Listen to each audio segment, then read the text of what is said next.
إن الحمد لله نحمده ونستعينه ونستغفره ونعوذ بالله من شرور أنفسنا ومن سيئات أعمالنا من يهده الله فلا مضل له ومن يضلل فلا هادي له وأشهد أن لا إله إلا الله وحده لا شريك له وأشهد أن محمدا عبده ورسوله أما بعد فإن خير الحديث كتاب الله وخير الهدي هدي محمد صلى الله عليه وسلم وشر الأمور محدثاتها وكل محدثة بدعة وكل بدعة ضلالة وكل ضلالة في النار.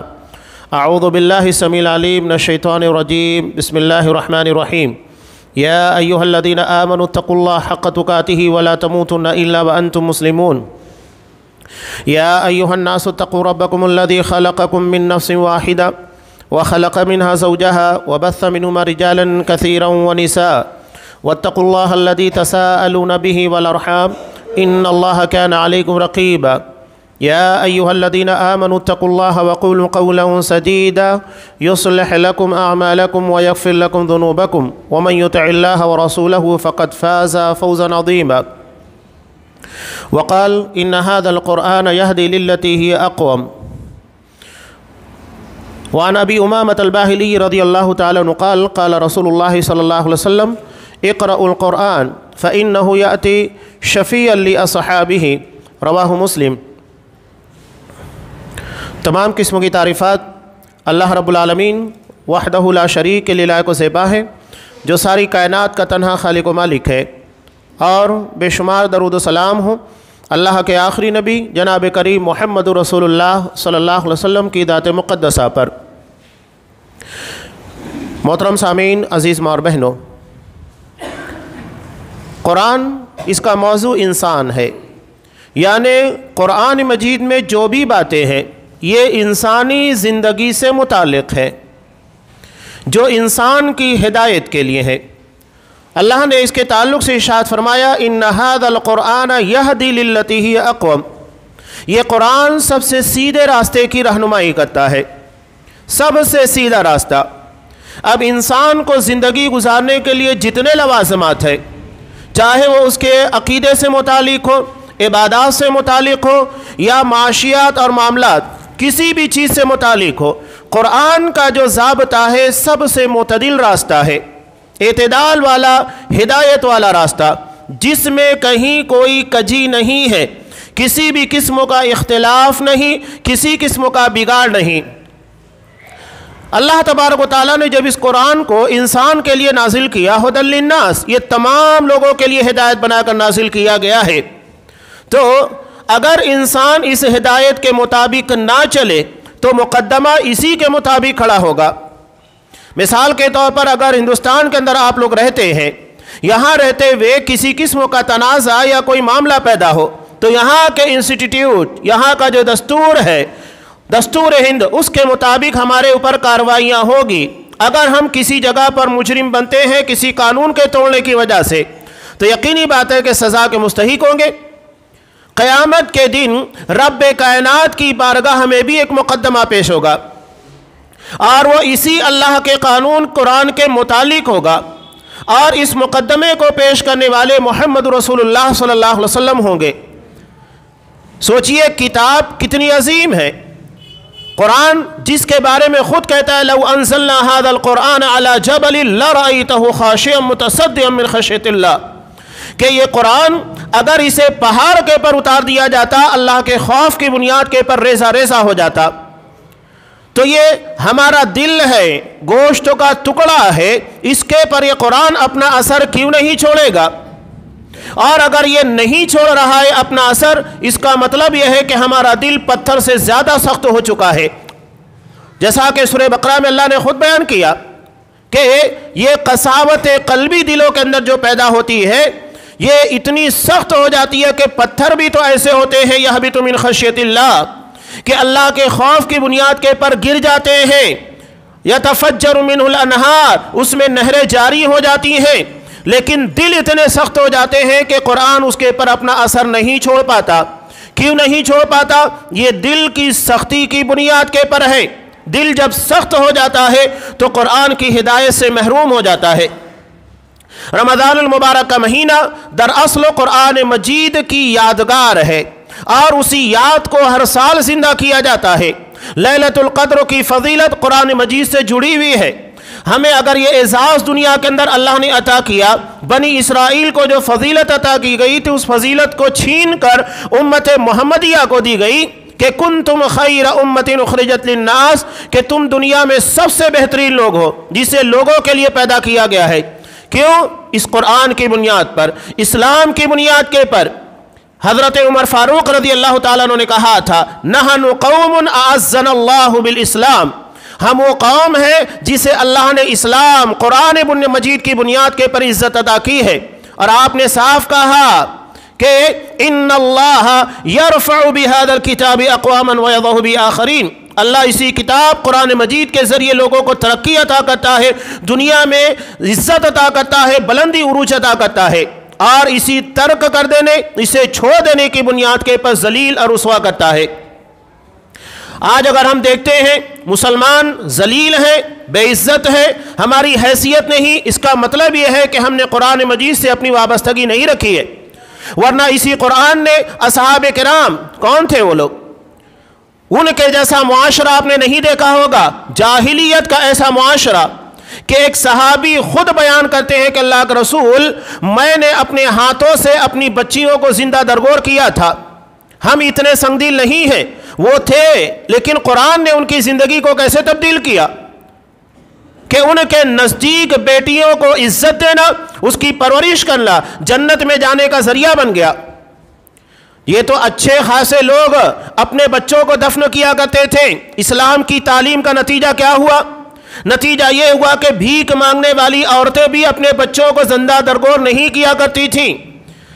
مسلم کی وہ روایت جب حضرت عائشہ رضی اللہ تعالیٰ عنہ ان کے سامنے ایک بھکارن آئی تھی اور اپنی دونوں بچیوں کو لے کر بھیک مانگ رہی تھی، گھر میں کچھ نہیں تھا، حضرت عائشہ رضی اللہ تعالیٰ عنہ نے گھر میں رکھی ہوئی 3 کھجور تھی اٹھا کر تینوں کے تینوں اسے دے دی۔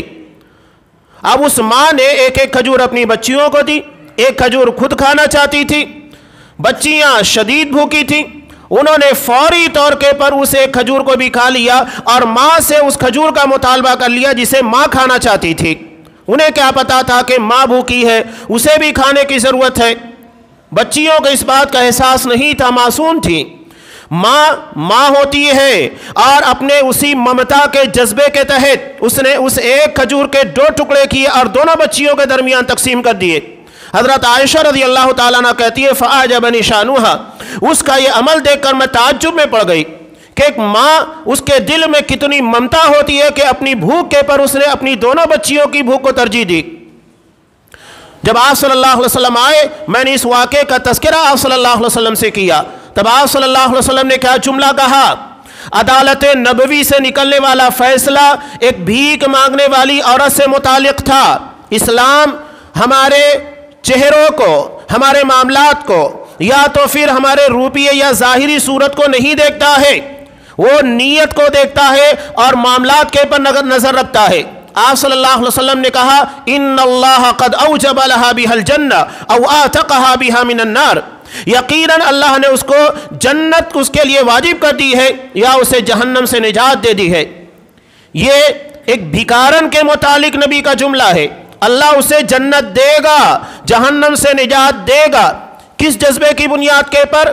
اپنی بچیوں کی بھوک کے پر اپنی بھوک کو ترجیح دینا، انہیں اہمیت دینا۔ اسلام ہمدردی والا، مساوات والا دین ہے، اپنی ذات کے پر دوسروں کو ترجیح دینا۔ اور یہ ہر سال عید الاضحیٰ کے موقع کے پر اس بات کو دہرایا جاتا ہے، ایثار، قربانی، اپنی ذات کے پر دوسروں کو ترجیح دینا، یہی اسلام کی خاصیت ہے۔ جنگ یرموک کے موقع پر دیکھیے، اصحاب کرام میدان میں پڑے ہوئے ہیں، یہ واقعہ آپ 12 سنتے رہتے ہیں، اور زندگی کی چند سانسیں باقی ہیں، پانی پلانے کے لیے کوئی جاتا، آواز دوسری طرف سے آتی تو کیا کہتے؟ پہلے میرے اس بھائی کو پانی پلاؤ۔ یہ آواز آتے جاتی، وہ گھومتے جاتے، یہاں تک کہ جب وہ پہلے شخص کے پاس پہنچتے تو پتہ چلتا ہے کہ اس کی روح قفس انصری سے پرواز کر چکی ہے، اور دھیرے دھیرے سب کی روحیں پرواز کرتی ہیں۔ یہی ہے ایثار، اور یہ چیز اگر ہمارے معاشرے کے اندر نہیں ہوگی تو ہمارا معاشرہ بہتر نہیں ہوگا۔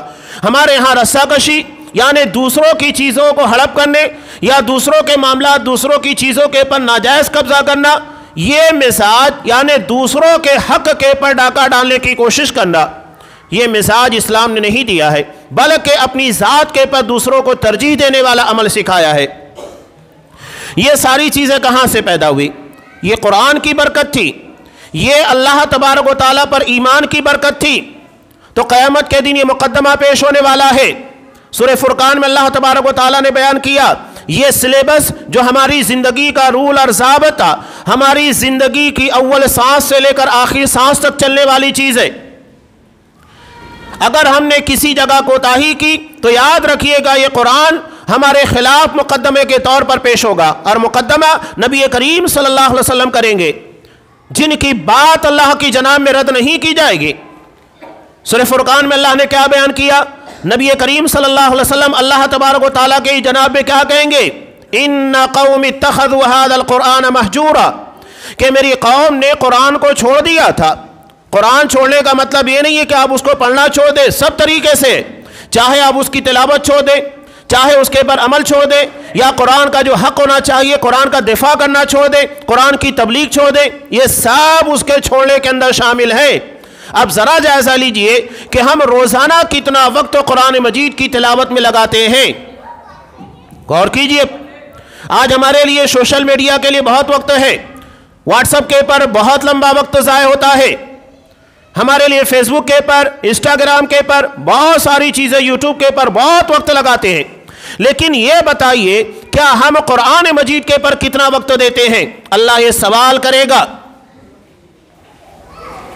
تو اس سوال کے جواب کی تیاری کیجئے۔ قیامت کے دن مقدمہ ہوگا قرآن چھوڑ دیا تھا میری امت نے، تو بتائیے نبی کے اس مقدمے کے خلاف کیا ہم کچھ کر سکتے ہیں یا اس مقدمے کو جھیل سکتے ہیں؟ اتنی طاقت ہے ہمارے اندر؟ تو یہ قرآن کا بہت عظیم مقدمہ ہوگا، اور اگر ہم نے قرآن مجید کے حق کو ادا کیا ہے تو یہ ہمارے لیے سب سے بہتر چیز ہے۔ آپ صلی اللہ علیہ وسلم نے ارشاد فرمایا کہ اقرأ القرآن، قرآن پڑھتے رہا کرو، فَإِنَّهُ يَأْتِي يَوْمَ الْقِيَامَةِ شَفِيعًا لِأَصْحَابِهِ، اس لیے کہ قیامت کے دن اپنے پڑھنے والے کے لیے شفیع ہوگا، بیرسٹر ہوگا، وکیل صفائی ہوگا۔ جس طرح کہ دنیا کی عدالت میں ہمارے پاس وکیل ہوتا ہے، بیرسٹر ہوتا ہے جو ہمارے مقدمات ہمارے کیس کو لڑتا ہے، اسی طرح قیامت کے دن یہ قرآن ہمارے حق میں شفیع ہوگا، بیرسٹر ہوگا۔ لیکن اگر ہم نے اس کا حق نہیں ادا کیا تو یہ ہمارے خلاف کھڑا ہوگا، اسی کے تعلق سے ہمارا مقدمہ ہوگا، اور اس مقدمے کو دائر کرنے والے محمد رسول اللہ صلی اللہ علیہ وسلم ہوں گے۔ بتائیے اس مقدمے سے ہم اپنے آپ کو کیسے بچا سکتے ہیں؟ تو یہ قرآن اللہ نے اتنے اہتمام کے ساتھ نازل کیا۔ آج دنیا کے اندر انسانوں کے اندر جو بھی تبدیلیاں ہیں، زندگی کے اندر بہترین اثرات نظر آتے ہیں، یہ سب قرآن مجید کی برکت سے ہیں۔ اصحاب اکرام کی زندگیاں اٹھا کر دیکھیے، ان کا عقیدہ کتنا بگڑا ہوا تھا، کتنا بگڑا ہوا، اپنے ہاتھوں سے بت بناتے، ستو کا سفر میں لے جایا کرتے تھے، اور جب انہیں کھانے کے لیے کچھ نہیں ملتا تو اسی بت کو گھول کر پی جایا کرتے تھے۔ یہ ان لوگوں کے ہاں پر عقیدہ تھا، یہ ان لوگوں کی عقیدت تھی، اپنے معبود کے ساتھ اپنے رب حقیقی کو بھلا بیٹھے تھے۔ قرآن مجید جب نازل ہوا اور آپ صلی اللہ علیہ وسلم نے کہا، قرآن صاف کہتا انما الہکم الہ واحد، تمہارا رب تمہارا معبود صرف ایک اللہ ہے، تو انہوں نے سوال کیا اجعل الآلہۃ الہ واحدہ، کہ اتنے سارے معبود ہیں، ان سب کو چھوڑ کر اس نے ایک ہی معبود کو بنا لیا ہے کہ اسی کی عبادت کی جائے، اسی کی بندگی کی جائے۔ ہر قبیلے والے کا جدا جدا معبود تھا، بت بنا کر رکھا تھا۔ یہ قرآن کی برکت تھی۔ اور آج بھی آپ دیکھیے کہ ہندوستان کے اندر اور دنیا میں جتنے کنکر اتنے شنکر جو کہا جاتا ہے، یہ بہت بڑا اعزاز اور اللہ کا قرآن مجید کا امت محمدیہ کے پر ہے۔ اس احسان کا ہم جتنا شکر ادا کرنا چاہے کم ہے کہ ہمیں اپنے رب حقیقی سے متعارف کرایا۔ کون ہے ہمارا پیدا کرنے والا؟ کریٹر کون ہے؟ کیوں پیدا کیا؟ ہماری زندگی کا مقصد کیا ہے؟ آج بھی یہاں قرآن مجید جس کی تعلیم کے مطابق عمل ہوتا ہے، وہ دنیا کی سب سے بہترین جماعت، سب سے بہترین قوم، سب سے بہترین معاشرہ ہوتا ہے۔ آپ اس کی زندہ مثال اٹھا کر دیکھ لیجئے، سعودی عرب، جہاں پر آپ کو یہ ساری چیزیں نظر آئے گی، ہر جگہ آپ کو برکتیں نظر آئے گی قرآن مجید کی۔ آج بھی آپ دیکھیے ان لوگوں کے یہاں پر ہر کسی کی گاڑی میں مصلی اور قرآن مجید مصحف لازمی طور پر ہوتا ہے۔ حیرت ہوگی کہ حرم کے اندر ایک پولیس شرطہ یہ لوگوں کو انتظام اور آنے جانے کے متعلق جڑا ہوا ہے، جمعہ کا دن ہے، وہ ساتھ ہی ساتھ موقع ملتے ساتھ سورہ کہف کی تلاوت کر رہا ہے۔ یہ دراصل قرآن سے جڑے رہنے کی برکت ہے۔ حضرت عمر فاروق نے کہا کہ اللہ نے ہم کو اس کی بنیاد پر عزت دی ہے، اگر ہم کسی اور جگہ پر عزت تلاش کرنے جائیں گے ذلیل ہو جائیں گے۔ آج ہماری بہت بڑی بدبختی بے وقوفی ہے کہ ہم اسلام اور قرآن کے اندر عزت نہیں بلکہ کہیں اور تلاش کر رہے ہیں جہاں پر ہمیں ملنے والی نہیں ہے، بلکہ قیامت تک کی رسوائیاں ہیں۔ ہم چاہتے ہیں کہ اللہ دنیا میں ہمیں اعزاز عطا کرے، عزت عطا کرے، دنیا میں ہمارے کاروبار میں ترقیاں ہوں، ہماری دنیا کے ساتھ ہماری آخرت سنورے اور لوگوں کی نگاہ میں باعزت بنے۔ اس کے لیے قرآن مجید سے وابستگی لازمی ہے، اور یہ وابستگی قرآن کی تلاوت، قرآن کو سمجھنا، قرآن کے مطابق عمل کرنا، یہ ساری چیزوں سے جڑی ہوئی ہے۔ معاملات ان لوگوں کے کیسے تھے؟ حضرت ابو ذر رضی اللہ تعالیٰ عنہ کی صرف مثال کہ یہ غفار قبیلے کے تھے، ابو ذر غفاری، غفار قبیلے کے، اور یہ پورا کا پورا قبیلہ ڈاکو تھا، اور معاملہ یہ تھا کہ پورے قافلے کو لوٹ لیا کرتے تھے۔ خود ابو ذر غفاری رضی اللہ تعالیٰ عنہ ایسے تھے کہ اکیلے پورے قافلے کے اوپر حملہ کرنے کے بعد اسے لوٹ لیا کرتے تھے، لیکن اللہ تبارک و تعالیٰ نے دل کو ہدایت دی، قرآن کی ہدایت ملی۔ نتیجہ کیا ہوا؟ نبی کریم صلی اللہ علیہ وسلم نے ان کے زہد، ان کے تقوی کو دیکھنے کے بعد کہا تھا، بخاری کی روایت، کہ سورج مشرق کے بجائے مغرب سے نکل سکتا ہے لیکن دنیا ابو ذر کی مثال نہیں پیش کر سکتی ہے۔ یہ زہد اور تقوی کا عالم تھا۔ اپنے پاس اتنا ہی مال رکھتے تھے جتنا ان کو گزارا کرنے کے لیے کافی ہوتا، زائد مال کو فوری طور کے پر ضرورت مندوں پر خرچ کر دیا کرتے تھے، یہ ان کا عالم تھا۔ اور یہاں بہت افسوس کے ساتھ کہنا پڑتا ہے، ہمارے یہاں مساجد ہے، مدارس ہے، دینی کاموں کے لیے لوگوں کے سامنے جا کر گڑگڑانا پڑتا ہے، بولنا پڑتا ہے، اس کے بعد بھی ہمارے پاس اللہ کے گھر کے لیے پیسہ نکالنے کے لیے جیب ہلکے نہیں ہوتے۔ لیکن ہم ایسے ہیں، صحابہ، ایک مثال میں یہی پر دوں، قرآن مجید کا اثر کیا پڑا؟ قرآن جیسے ہی نازل ہوا، شراب کے متعلق، جوئے کے متعلق قرآن نے صاف کہا فَهَلْ أَنْتُمْ مُنْتَهُونَ، کہ کیا تم باز آتے ہو؟ حضرت انس رضی اللہ تعالیٰ عنہ کہتے ہیں، بخاری کی روایت، یہ ہمارے لیے سب سے شاندار دلیل ہے، قرآن کے مطابق عمل کرنا، قرآن کے اثرات زندگی کے پر کیسے پڑتے ہیں۔ یہ قرآن صرف چومنے چاپنے کے لیے نہیں ہے جیسا کہ ہم سمجھتے ہیں، یہ قرآن ہماری زندگی کے اندر انقلاب لانے کے لیے ہے، لیکن ہم وہ انقلاب نہیں چاہتے ہیں تو کہاں سے آئے گا؟ ہم اگر دروازے بند کر دیں تو وہ چیزیں ہمارے اندر کہاں سے داخل ہوگی؟ اس کے لیے دل کے دروازوں کو کھولنا ہوگا تاکہ قرآن کی ہدایت دلوں کے اندر پیوست ہو، سرایت کرے، اور اس کے بعد اس کے اثرات ہمیں پورے معاشرے کے پر نظر آئیں گے۔ حضرت انس رضی اللہ تعالیٰ عنہ کہتے ہیں کہ میں شراب پلا رہا تھا، شراب کی حرمت ابھی نازل نہیں ہوئی تھی، بخاری کی روایت ہے کتاب الاشربہ کی۔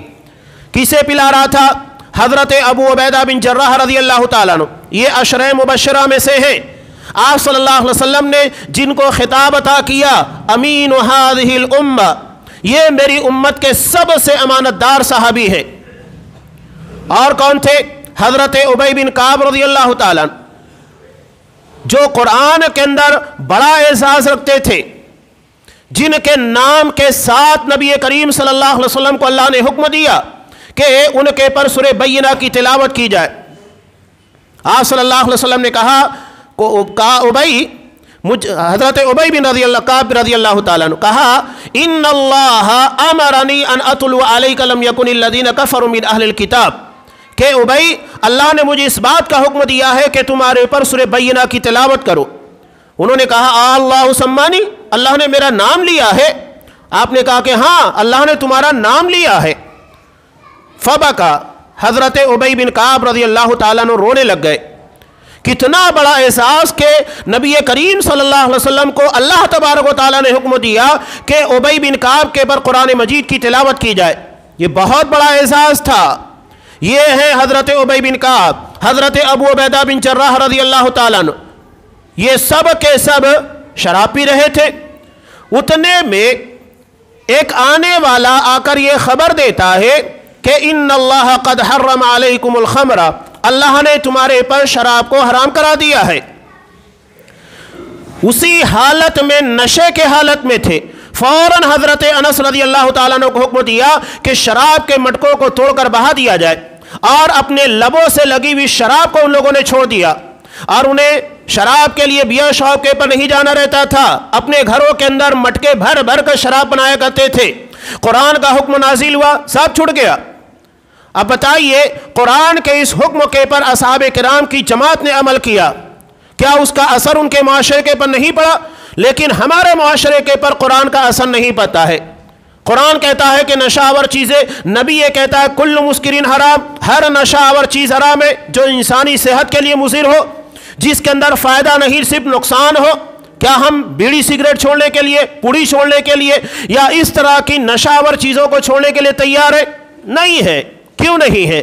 قرآن ہمارے پر اثر نہیں کر رہا ہے، ہمیں دل کے دروازوں کو بند کر دیا ہے، دل سخت ہو چکا ہے کہ اللہ کا وہ کلام جو قرآن مجید پہاڑ کو ریزہ ریزہ کر سکتا ہے، ہمارے دل کو نہیں اثر کر پا رہا ہے، جو کہ گوشت کا ایک ٹکڑا ہے۔ اس کا مطلب یہ ہے کہ ہمارا دل پتھر سے زیادہ سخت ہو چکا ہے۔ ہم کس بنیاد کے پر رمضان المبارک اور قرآن مجید کے نزول کی خوشیاں منائے، جبکہ خود ہماری زندگی کے اندر عقیدہ دیکھیے، عام مسلمانوں کا عقیدہ کتنا بگڑا ہوا ہے۔ معاملات دیکھیے، ہماری تجارت کے پر ایک غیر کو یقین نہیں ہوتا، خود مسلمان کہتے ہیں کہ مسلمان سے کاروبار کرتے ہوئے ڈر لگتا ہے، وہ دھوکہ دے گا، جھوٹ بولے گا۔ ہماری تجارت، ہماری معیشت یہ ہو چکی ہے، جبکہ اصحاب کرام وہ تھے جن کی تجارت، جن کی ایمانداری کو دیکھتے ہوئے لوگ مسلمان ہوا کرتے تھے، اور آج ہماری تجارت، ہمارے معاملات کو دیکھنے کے بعد لوگ اسلام سے بدظن ہوتے ہیں۔ ہم اسلام کو سے لوگوں کو قریب کرنے کے بجائے دور کرنے کا ذریعہ بن رہے ہیں۔ یہ سارے مقدمات قیامت کے دن ہوں گے، یاد رکھیے گا، ان سارے مقدمات کو جھیلنا ہوگا۔ آج ہمارے ہاں مارکیٹ میں خاص طور سے تاجروں کا معاملہ ہوتا ہے۔ ایک واقعہ میں بیان کروں، اس کے تناسب میں باتیں بیان کر رہا ہوں۔ قرآن انسانی زندگی کے پر کیسا اثر چھوڑتا ہے۔ حضرت عثمان غنی رضی اللہ تعالیٰ جب مدینہ کے اندر قحط پڑا ہوا تھا، دشکال تھا، ان کا قافلہ ملک شام سے آیا اور پورے تجارت ساز و سامان کے ساتھ بھرا ہوا تھا۔ مدینہ کے تاجر اس کی قیمت بڑا چڑھا کر دینے کے لیے تیار تھے، لیکن انہوں نے کہا کہ نہیں، دینے والا مجھے اس سے کہیں زیادہ دے رہا ہے۔ لوگ حیران تھے کہ یہاں تو سارے تاجر، سارے کاروباری لوگ موجود ہیں، اب تمہیں اتنی زیادہ قیمت کون دے رہا ہے؟ کہا کہ مجھے میرا اللہ دے رہا ہے۔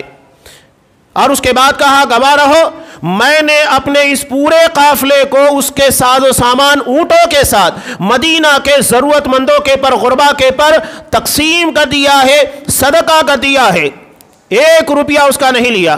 آج تو ہم یہاں پر دیکھتے ہیں کہ کس طرح مارکیٹ کے اندر اپنی قیمتوں کو بڑھایا جائے۔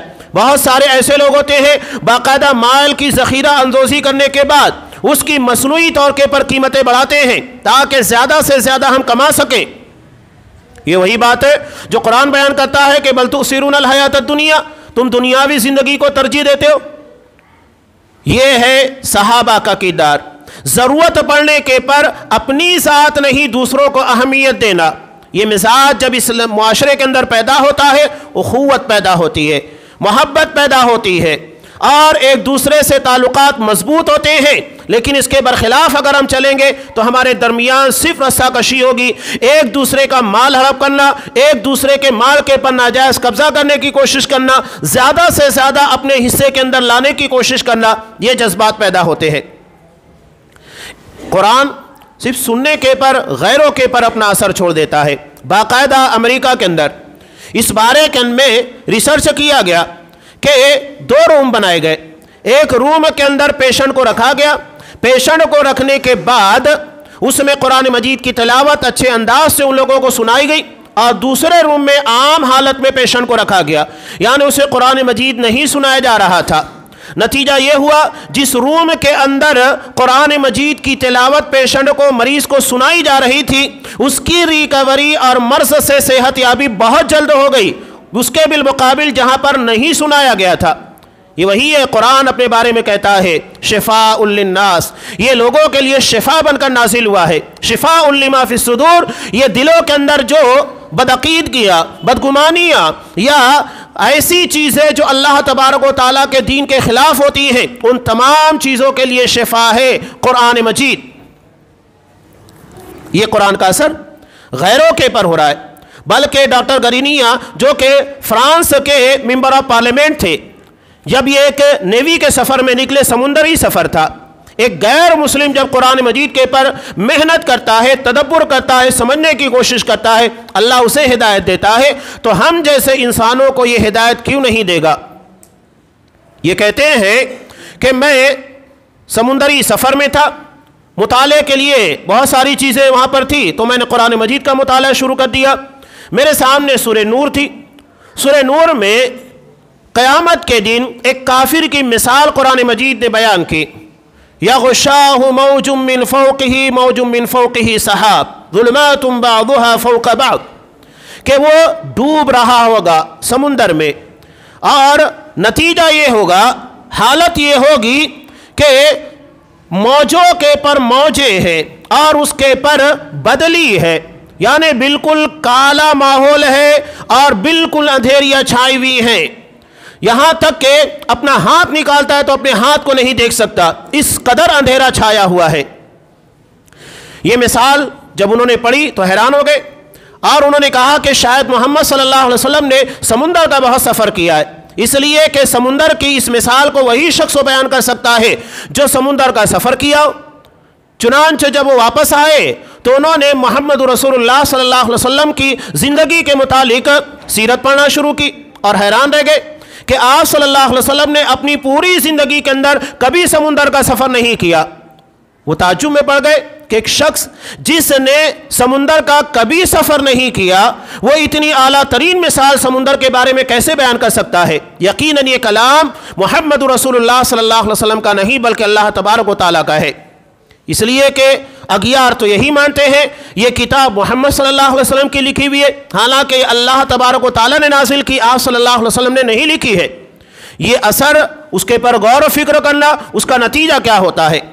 ہمارے یہاں اکثر ایک مثال بیان کی جاتی ہے، حضرت عائشہ رضی اللہ تعالیٰ عنہ کے ساتھ ایک بڑا معاملہ پیش آیا، بہتان تراشی کا۔ منافقین نے موقع دیکھتے ہوئے جب ایک سفر میں حضرت عائشہ رضی اللہ تعالیٰ عنہ کسی وجہ سے پیچھے رہ گئی تھی، اس کے بعد حضرت صفوان بن معطل رضی اللہ تعالیٰ عنہ جو قافلے کے پیچھے رہا کرتے تھے، آپ صلی اللہ علیہ وسلم نے ان کو ذمہ داری دی تھی کہ قافلے کے پیچھے رہیں تاکہ کسی جگہ قافلہ پڑاؤ ڈالے تو اگر ان کا کوئی سامان چھوٹ گئے، کوئی آدمی چھوٹ جائے تو یہ پیچھے سے لے کر آ جائے انہیں، یہ سیفٹی کے طور پر تھا۔